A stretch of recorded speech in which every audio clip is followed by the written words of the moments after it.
Well, time now for a scoop, our weekly conversation on international media and the political and economic headwinds confronting the industry. We look at who shapes the narrative, explore journalistic ethics, and ask the reporters the difficult questions. With trust in the press-idential, it's a critical eye on a critical profession.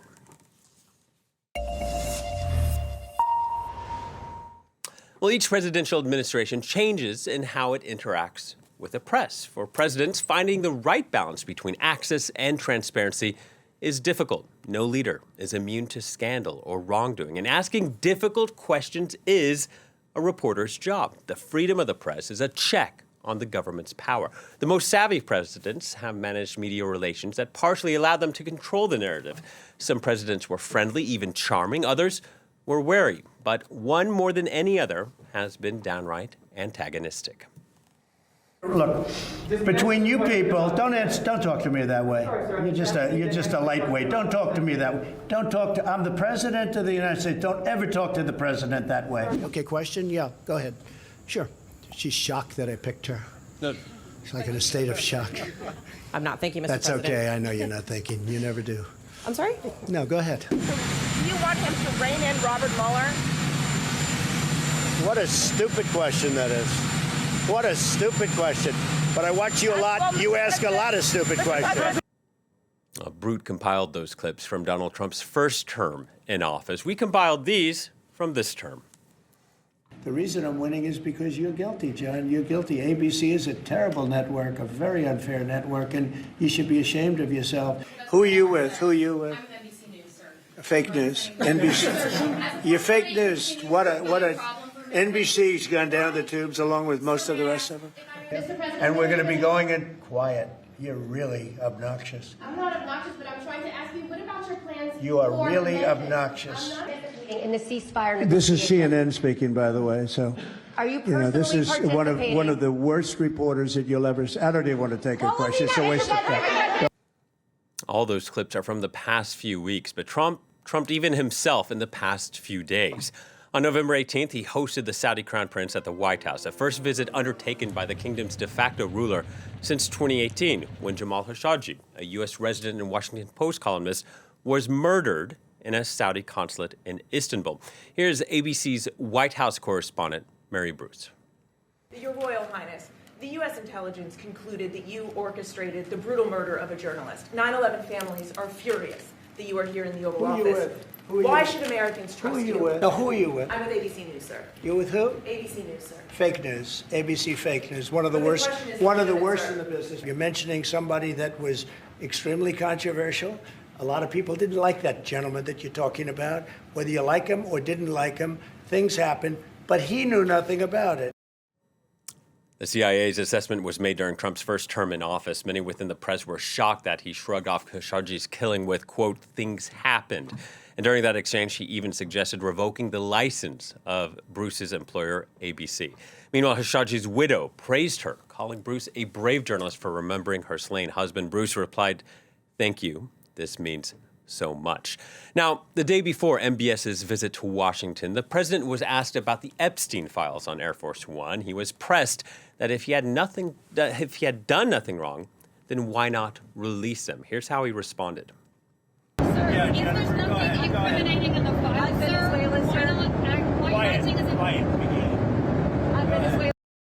Well, let's bring in our guest, Steven Herman. He's executive director at the University of Mississippi's Jordan Center for Journalism, Advocacy, and Innovation. Most know him, though, as either the voice of America's former White House bureau chief or as the author of Behind the White House Curtain, a senior journalist story of covering the president and why it matters. Steven, thank you very much for talking to Scoop. A lot to discuss, but before we get into it, Trump's gone in particularly hard against public broadcasters, including your former employer, Voice of America. Where do things stand with VOA? Right now, VOA is effectively dead. It's been that way since March. It was cut off the air in 48 languages. It was reaching several hundred million people.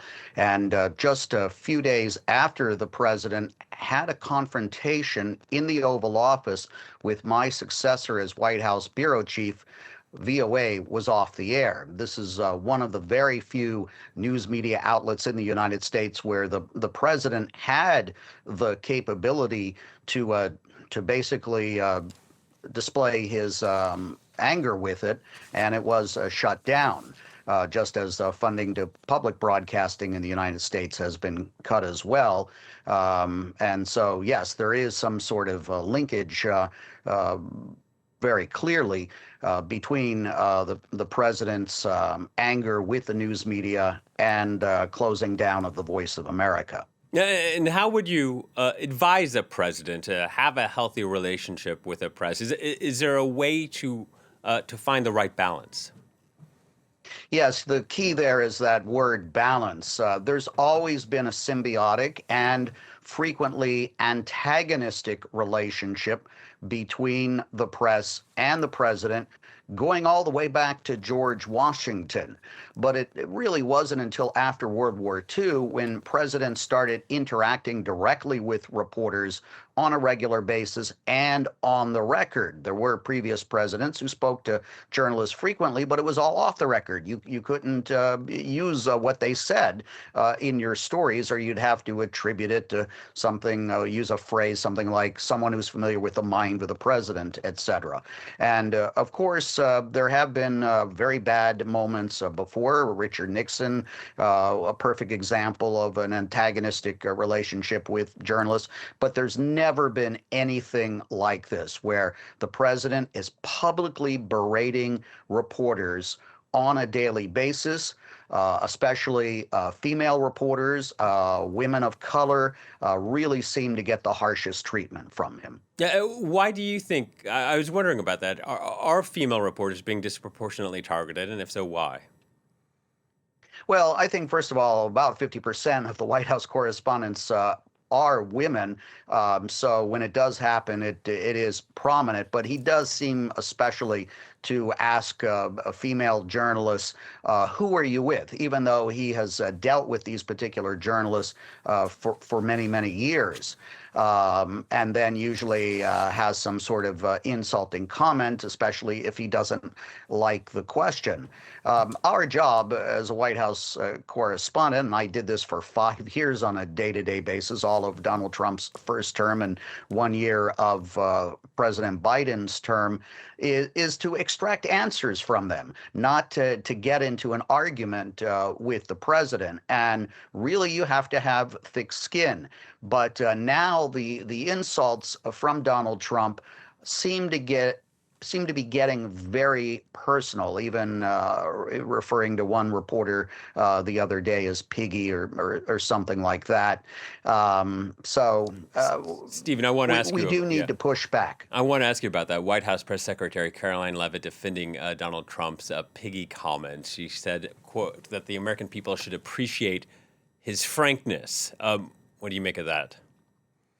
Well, that's an utterly despicable response, and the White House press secretary knows it. She seems to go to any length to defend the president, which I guess you could argue is the role of the press secretary. But even in Donald Trump's first term, we had relatively mutual interactions with the press secretary. They were useful.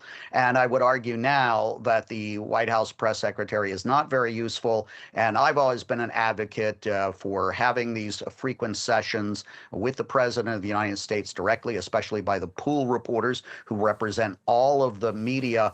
But it's really getting to the point now where it's very detrimental, I think, to all of us who are trying to find out what's going on in any particular administration, and I think for the image of the president of the United States itself. Right, and any press secretary under a Republican or Democratic president is going to butt heads with a president, with a press that just comes with the territory.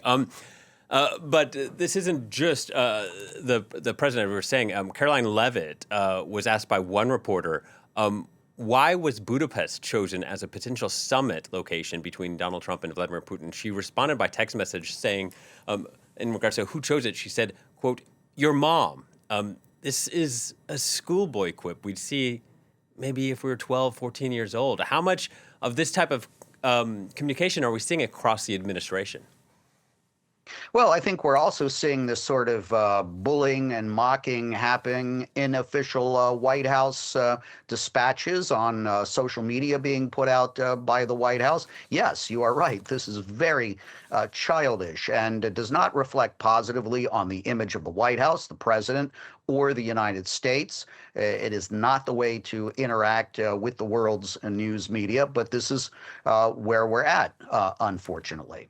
Yeah. Do you think Donald Trump cares or appreciates the value the press could provide to him, or does he get support from his base by constantly targeting it?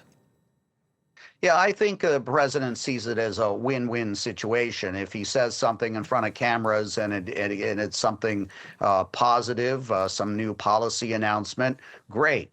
If he gets into one of these tussles with journalists, there are those in the base that do love it and appreciate it. And Donald Trump has made no secret that he feels that the majority of the news media in the United States is woke, it's liberal, it's against him. And he even attacks sometimes, I think a bit more subtly, and he does it maybe with a phone call, journalists from Fox News, which is seen as generally sympathetic to the president.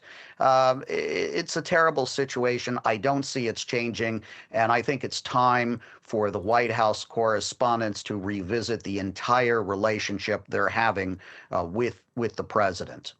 Real quickly, running out of time, but on Air Force One, were you surprised that no one spoke up? There wasn't a sort of solidarity to challenge the president when he made that piggy comment? Yeah, it's a difficult situation. You're there to do your job, not to get into an argument with the president of the United States. And technically, you're his guest at that point. You are a guest on his airplane, although the news organizations pay for their seats on those trips, and that's not the appropriate place to do it. I think the appropriate mechanism is through the White House Correspondents Association, of which all White House accredited journalists are members. Steven, thank you very much for your time. Steven Herman joining us. And that brings us to our quote of the week, and it comes from The Guardian's U.S. columnist Margaret Sullivan, who said that the press corps inaction on Air Force One normalized Trump's behavior. She said, quote, "Will this quiet piggy moment make a difference? Only for those who care about decency in public officials and in American society. Maybe that's an old-fashioned notion, and I'm not sure there are enough of us who remember that it matters." That's it for this edition. Thank you for watching, and please stay tuned to France 24.